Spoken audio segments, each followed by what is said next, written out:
Hey, Freddy with CJ Off-Road. As you can see with our 2016 Jeep Wrangler, we've added a ton of LED lights to help us when we're off-road, but today we're going to add a little bit of style to our Jeep Wrangler by installing a set of LED smoke taillights.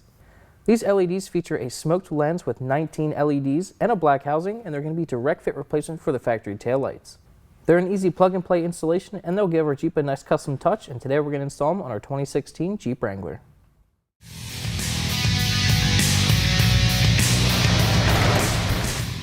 Installation of these taillights is very simple. Just remove the two inner screws on the factory taillight to remove it.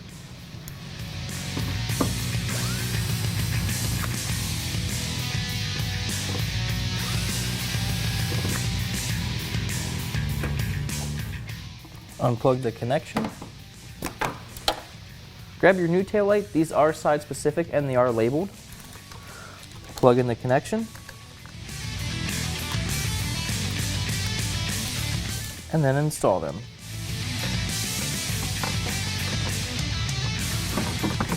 Reinstall the screws, but do not over tighten as you can crack the housing.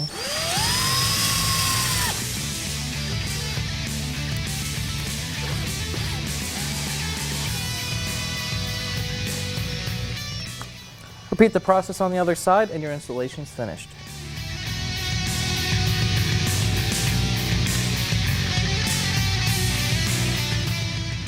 Our LED taillights are installed. They give our Jeep a nice custom look. They'll definitely help out when reversing. Installation will take you about 15 minutes, and before you know it, you'll be heading off-road.